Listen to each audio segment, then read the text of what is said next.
Selamat pagi dan salam sejahtera untuk kita semua. Perkenalkan, saya Angelina Pramana Tenata, selaku dosen dari Program Studi Informatika Universitas Bunda Mulia Kampus Serpong.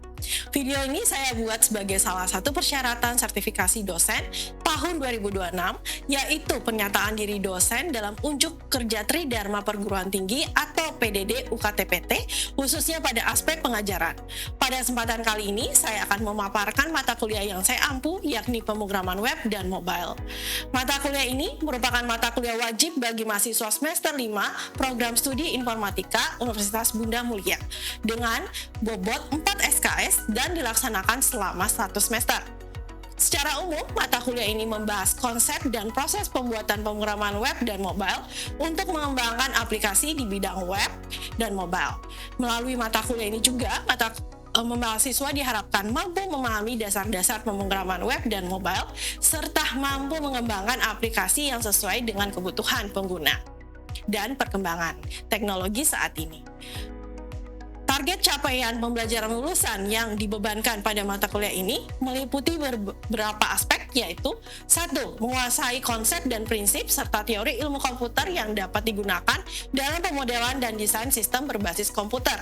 Kedua, menguasai metodologi pengembangan sistem, yaitu perencanaan, desain, penerapan, pengujian, dan pemeliharaan sistem yang dapat dihubungkan dengan perencanaan bisnis.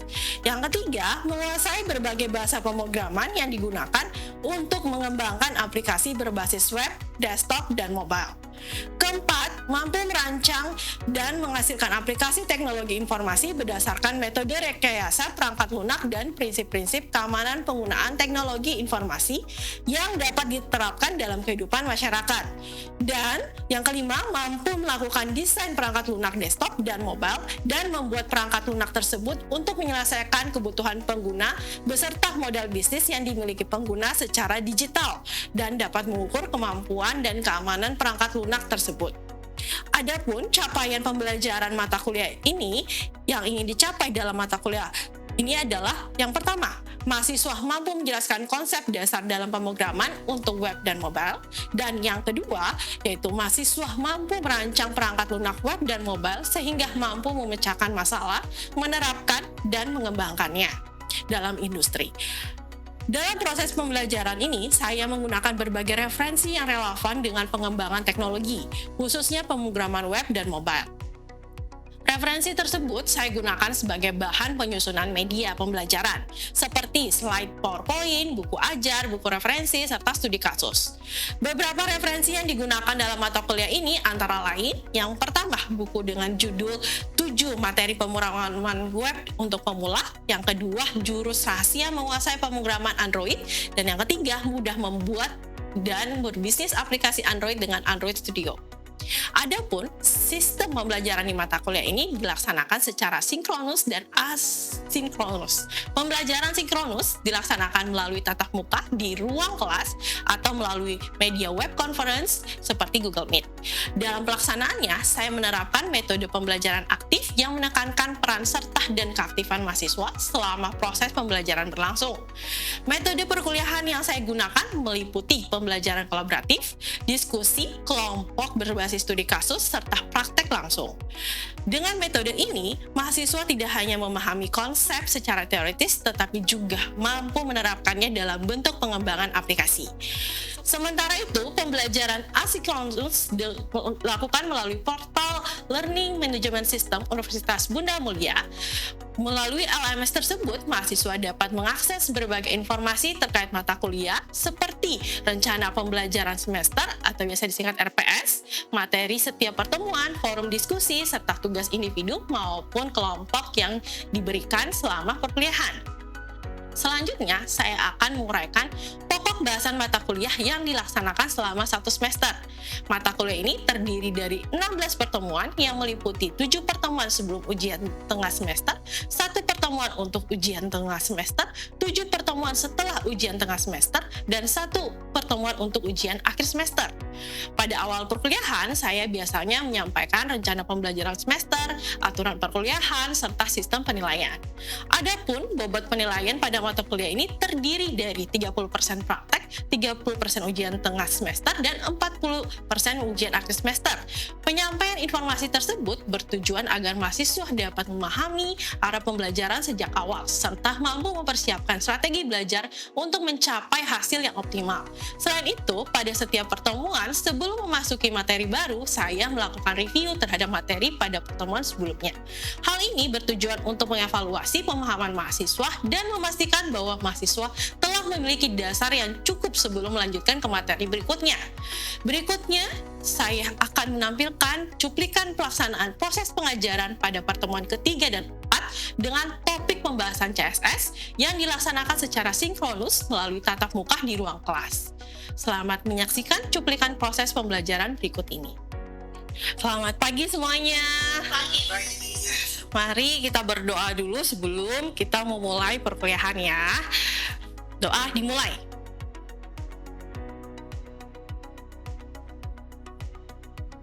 Doa selesai. Oke, nah gimana nih? Kemarin kita udah belajar banyak hal ya mengenai HTML dasar. Ada materinya banyak nih mengenai ada teks, ada form, dan juga ada table. Pada masih ingat nggak semua? Lumayan ingat ya. Oke, saya coba cek ombak ya. Nah, kemarin kita belajar table nih. Nah, masih ingat nggak struktur dasar dari table? Siapa nih yang bisa jawab? Table dulu, habis itu dalamnya ada TD dan TR gitu. TR dulu baru TD ya? Oh gitu, jadi tag table dulu, baru TR, kemudian TD. Nah, kalau TR-nya berfungsi sebagai apa? Coba Mary. Oh, buat baris. Buat baris, oke. Kalau Vito, kalau TD buat apa? Oh gitu, ada yang bisa jawab? Jadi, Yang bantu Vito? isi data. Oh iya, isi datanya atau sebagai kolomnya juga ya. Oke, nah untuk kemarin kita kan baru belajar HTML dasar nih. Nah, untuk hari ini sekarang kita akan belajar gimana caranya kita desain dari HTML yang kemarin yang masih hitam polos, masih berantakan kanan kiri ya. Kita mau sekarang membuatnya lebih rapi ya.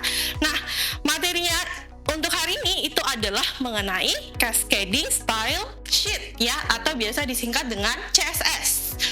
Nah, CSS ini ditujukan untuk mendesain dari website agar websitenya kita menjadi menarik dan menambah pengunjungnya, dan juga sebagai UX-nya atau pengalaman penggunanya semakin bagus ya pada websitenya kita. Nah, untuk materinya kita diharapkan nantinya mahasiswa mampu membuat program web dengan menggunakan CSS. Dan submateri untuk hari ini yang kita bahas yaitu adalah mengenai pengantar CSS, dasar CSS, dan praktik membuat template-nya. Oke, kita mulai dari yang materi pertama, yaitu adalah mengenai pengantar CSS. Nah, untuk CSS sendiri yang tadi ya kita udah tahu nih singkatannya itu adalah dari Cascading Style Sheet, dan dia ditujukan untuk mengatur style halaman termasuk warna, ukuran ya, ukurannya bisa dalam bentuk gambar juga atau misalkan dalam bentuk border ya, dan lain sebagainya. Banyak yang bisa kita lakukan di CSS. Oke, nah untuk dasar dari CSS sendiri itu adalah dari bentuk umumnya penulisan dari pemrograman si CSS-nya. Ada dua bentuk ya. Bentuk yang pertama itu adalah sebagai atribut. Nah, atribut yang kita gunakan pada sebuah tag-nya itu adalah si style-nya. Ya, jadi memang nama atributnya adalah style. Kemudian sama dengan nilainya itu adalah properti. Properti ini apa sih? Properti itu adalah aturan yang kita berikan pada si tag tersebut ya. Jadi kita mau desainnya seperti apa nih ya. Lalu value-nya itu adalah nilai dari aturan tersebut, yaitu nilai dari propertinya. Nah, untuk bentuk yang kedua ini sebenarnya mirip dengan bentuk pertama, cuman bedanya kalau bentuk pertama itu adalah kita menggunakan atribut namanya adalah style, sedangkan kalau bentuk kedua bukan sebagai atribut ya, tapi sebagai bahasa pemrograman dari CSS-nya sendiri, yaitu dimulai dari sebenarnya ada text style ya. Nah, di dalam text style itu ada selector ya. Selector ini adalah yang kita elemen yang kita mau berikan desainnya. Lalu nilai di dalamnya sama seperti yang bentuk pertama tadi, yaitu memiliki properti dan value-nya masing-masing. Nah, kalau misalkan desainnya kita mau aturannya atau propertinya lebih dari satu, kalian bisa pisah dengan titik koma.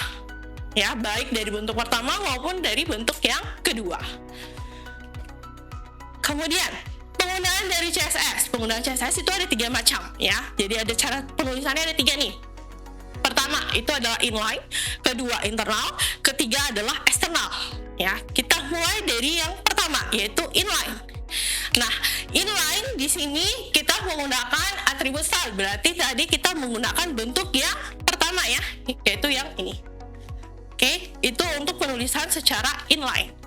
Nah, inline-nya di sini dia memiliki 1 atau 2 properti yang bersifat permanen. Maksudnya adalah jadi pada satu tag jika kita udah memberikan properti dan value-nya, maka itu berlaku di tag tersebut dan itu secara permanen ya, tidak bisa diubah lagi.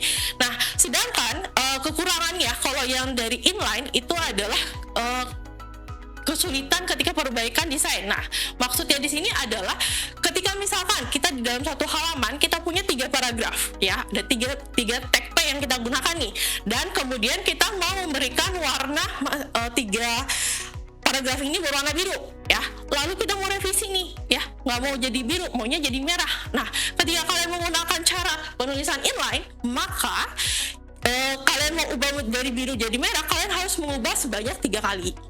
Ya, itu ada inline. Kekurangan dari situ itu baru 3. Kalau misalkan kita udah websitenya yang banyak ya, udah kompleks, itu pasti jadinya ribet ya.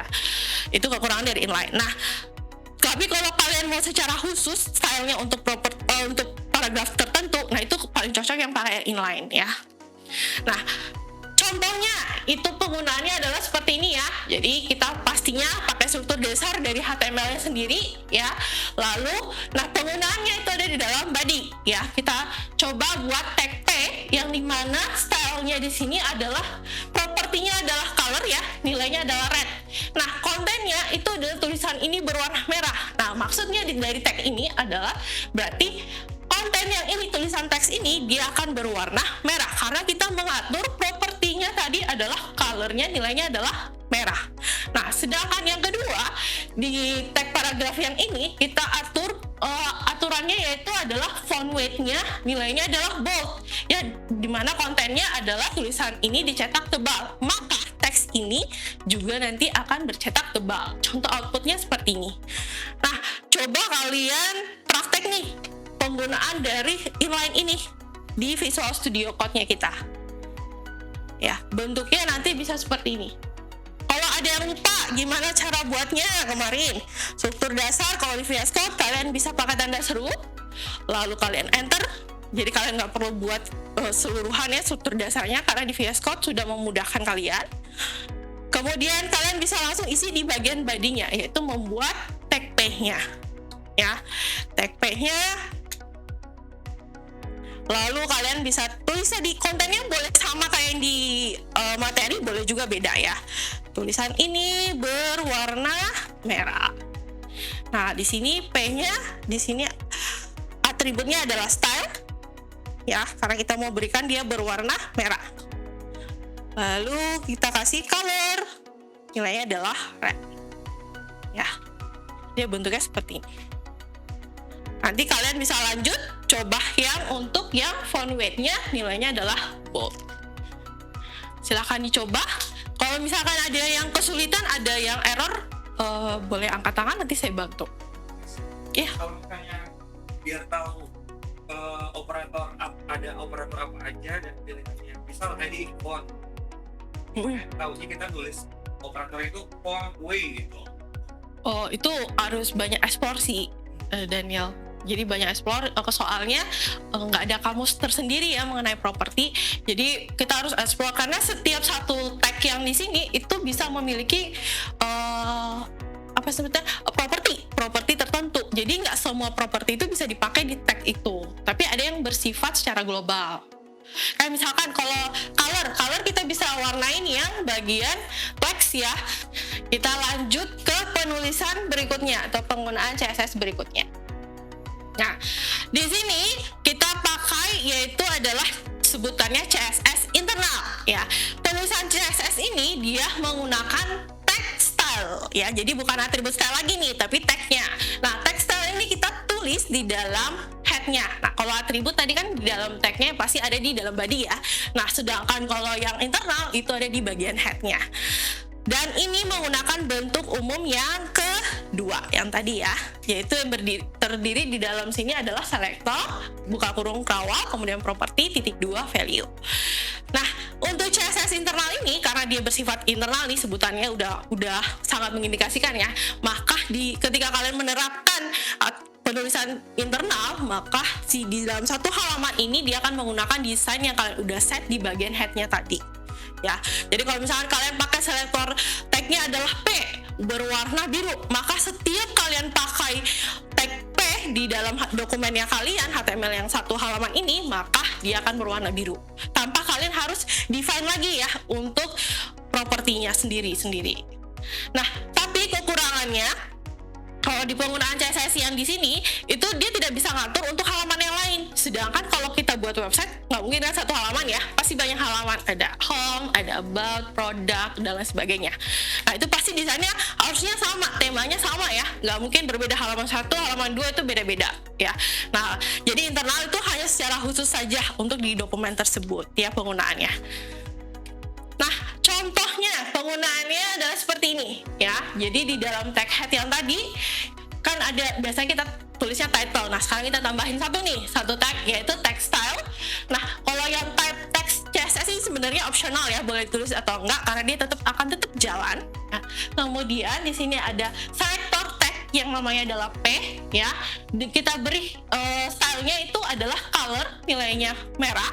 Lalu font weight nilainya adalah bold. Berarti nanti setiap kalian dipakai tag paragraf dalam dokumen ini dia akan berwarna merah dan tebal. Ya, nah contohnya di bagian body kita nggak perlu lagi pakai atribut style ya untuk masing-masing paragraf tadi ya. Kalau seperti yang inline tadi kan kita harus define satu-satu ya. Nah, kalau di internal cukup sekali aja. Nanti kalian di bagian body pakai seperti biasa ya. Ada tag P, tulisan ini berwarna merah, kemudian ini tulisan ini dicetak tebal. Lanjut ya ke penulisan terakhir ya, yaitu adalah jenis eksternal. Nah, CSS eksternal ini dia disimpan secara tersendiri ya dengan ekstensinya adalah .css. Nah, kalau tadi kan kita gabung dalam bentuk .html ya dokumennya. Nah, sekarang kita bisa dalam bentuk CSS. Nah, untuk penggunaannya dari CSS eksternal ini kita butuh tag link. Nah, tag linknya ini kita tulis juga di dalam headnya ya. Jadi sebenarnya ini mirip dengan internal, cuman text style yang tadi kalian buat ini kita pindahkan ke dalam satu file khusus sendiri yang bernama nama filenya bebas apa aja tapi ekstensinya adalah .css ya. Nah, kelebihan dari CSS eksternal ini apa? Yaitu kita bisa gunakan untuk banyak file HTML. Dan di luar sana untuk membuat website umumnya pasti akan menggunakan jenis penulisan eksternal ini karena kembali tadi saya berikan contoh kalau di website punya banyak halaman dan memiliki tema satu ya, nggak mungkin berbeda setiap halamannya. Nah, biasanya kita udah define di bagian CSS ini gitu. Nah, contohnya jadi seperti ini. Jadi kita akan ada buat dua file, yaitu ada external.html dan juga external.css. Jadi satunya file untuk CSS, satunya untuk yang HTML. Nah, di sini kita mau buat yang mana dulu? Mau HTML dulu, mau CSS-nya dulu? Nggak ada pengaruh. Kalian mau buat yang mana aja boleh ya. Misalkan kalian buat dulu nih file CSS-nya. Nah, di sini kalian bisa define dulu ya. Kalian mau selektornya apa dan propertinya apa. Jadi contoh di sini kita punya selektor tag P ya dengan colornya adalah merah, kemudian dia berwarna tebal dan tambahan lagi di sini adalah text transform itu adalah merubah tulisan teksnya. Di sini kalau nilainya adalah uppercase, berarti paragraf yang dituliskan teksnya nanti dia akan berhuruf kapital ya karena nilainya adalah uppercase. Nah, kemudian untuk penggunaannya di external.html di sini dia kalian nggak perlu tuliskan lagi selektor P-nya di bagian head ya, tapi kalian cukup menuliskan tag link ini.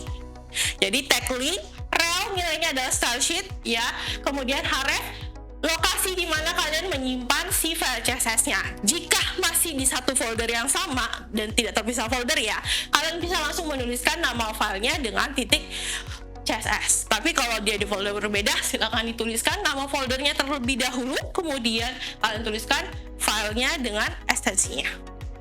Penggunaannya sama seperti internal tadi, ya di bagian body. hasilnya contohnya bisa nanti terbentuk seperti ini. Jadi kalau kalian lihat nih, tag P-nya tulisannya huruf kapital cuma T-nya doang ya, dan dia nggak ada warna, nggak ada apa ya, biasa aja. Nah, tapi ketika kita menggunakan si HTML.CSS ini, maka tulisannya nanti akan berubah seperti ini. Jadi semuanya kapital, tebal, dan juga berwarna merah. Ya, ini yang untuk eksternal. Silakan dicoba.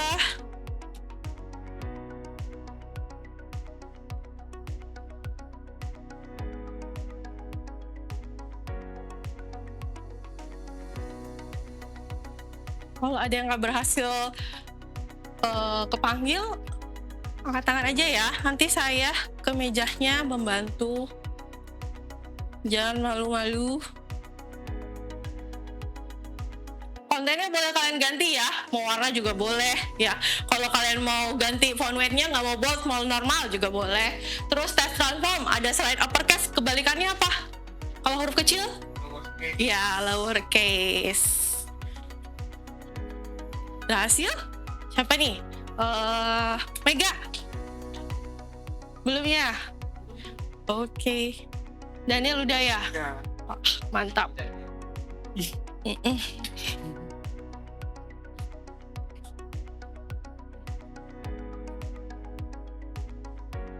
Oke.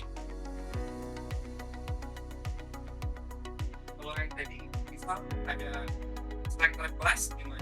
Oke, dari pertanyaan Daniel tadi, jawabannya kamu bisa pakai atau yang semua juga ya. Nah, itu ada yang namanya selektor yang tadi kita udah pelajarin nih. Tapi selektor yang kita dari tadi coba praktek itu adalah menggunakan jenis selektor namanya adalah tag. Nah, seperti yang kalian udah tahu nih, selektor tag, ketika kalian pakai selektor tag, dia akan berlaku untuk di satu dokumen tersebut. Jadi setiap kalian pakai tag tersebut, desainnya sama ya. Nah, untuk selektor berikutnya ada yang namanya selektor kelas ya, dan ada juga selektor ID. Nah, perbedaannya apa nih? Nah, kalau kelas, dia cara penulisannya untuk di CSS-nya ya, dia menggunakan simbol. Jadi kita tulis dulu di awal, simbolnya adalah titik, kemudian nama kelasnya, lalu buka kurung kerawal, kita tulis sama seperti bentuk selektor tag yang tadi, yang bentuk kedua ya. Kita tuliskan property, titik 2 value, lalu kita akhiri dengan titik koma, tutup dengan kurung kerawal. Nah, sedangkan kalau untuk di HTML-nya, cara penulisannya ya, atau di bagian body-nya nih, kita bisa pakai, misalkan kita mau terapkan di H1 ya, maka kita berikan atribut namanya adalah kelas, sama dengan nama dari kelasnya ya. Kemudian udah ditutup, udah nanti di H1-nya udah sesuai dengan yang kalian define dari nama kelas tersebut. Nah, lalu untuk yang ID untuk di pada CSS-nya, dia menggunakan simbol hashtag atau pagar ya, kemudian diikuti dengan nama ID-nya. Jadi mirip seperti kelas ya, sama bentuknya, properti, nilainya di bawah, kemudian ada value ya, titik koma, lalu tutup kurung kerawal. Nah, yang beda itu di bagian HTML-nya. Nah, kalau di HTML-nya untuk yang ID ya, itu adalah ini nggak kelihatan mungkin di kalian ya kalau di papan tulis ya. Di ID yang di sini untuk di HTML-nya, misalkan kita terapkan juga di TK1 ya, kemudian atributnya dia menggunakan ID sesuai dengan nama dari si selektornya, ID, kemudian nama ID-nya. Udah selesai seperti itu. Nah, perbedaannya kalau kelas sama ID yang tadi ya. Nah, kalau kelas pada satu tag itu bisa pakai lebih dari satu kelas. Jadi kalau misalnya kalian mau di H1 nih, kalian mau pakai ada 3 desain atau 3 style, kalian bisa tuliskan namanya 3 kelas tersebut dipisah dengan spasi. Nah, sedangkan kalau yang untuk ID itu cuma bisa dipakai di satu tag, atau satu tag hanya bisa menggunakan satu ID saja. Ketika kalian menggunakan lebih dari satu ID, maka yang terjadi adalah error atau tidak muncul apa-apa ya. Jadi tetap muncul teksnya atau elemennya tetap muncul, cuman tidak akan muncul desainnya. Cukup jelas, Daniel? Oke, sama-sama. Udah semua tadi? Udah? Mega udah tadi? Udah ya? Oke. Sampai sini ada lagi yang mau tanyakan nggak? Sebelum kita lanjut ke sub materi berikutnya. Aman? Bisa ya? Oke. Nah, sub materi berikutnya kita mau praktek membuat template. Tadi kita coba pakai paragraf doang ya. Nah, sekarang kita mau coba membuat halaman loginnya. Kita mau buat outputnya seperti ini nih. Kalau kemarin kan loginnya masih berantakan ya. Nah, sekarang kita mau buatnya seperti ini. Nah, scriptnya, code-nya kalian bisa gunakan yang ada di sini. Nah, mungkin kurang kelihatan ya. Saya kasih lihat langsung dalam bentuk code-nya di sini. Nah, CSS-nya tuh seperti ini.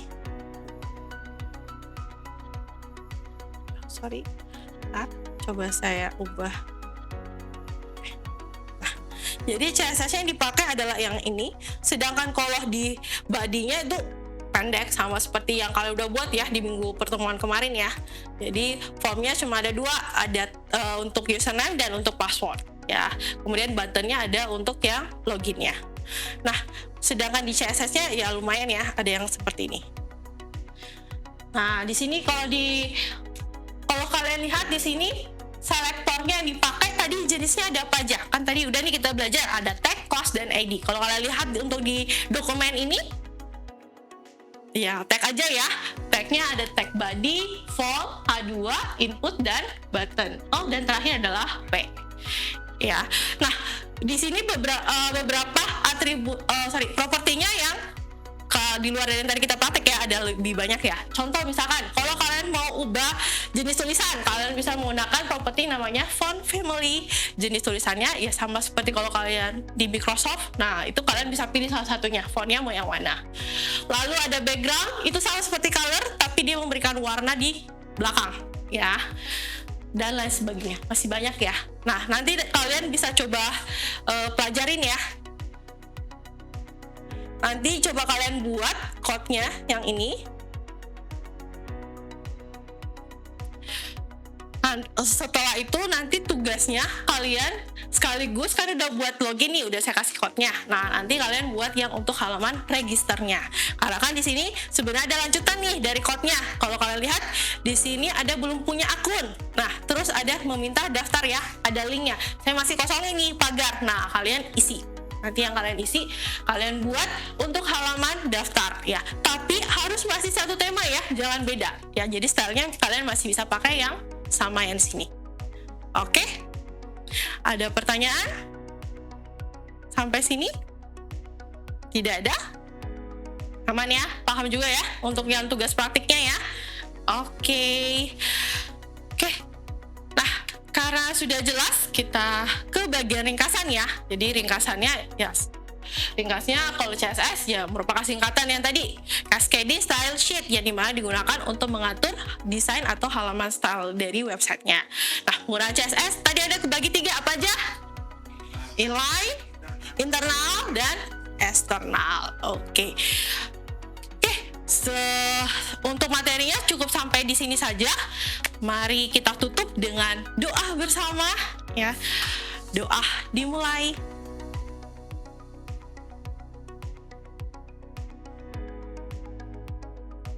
Doa selesai. Oke, terima kasih untuk pertemuan hari ini. Sampai jumpa di perkuliahan berikutnya. Bye-bye semuanya.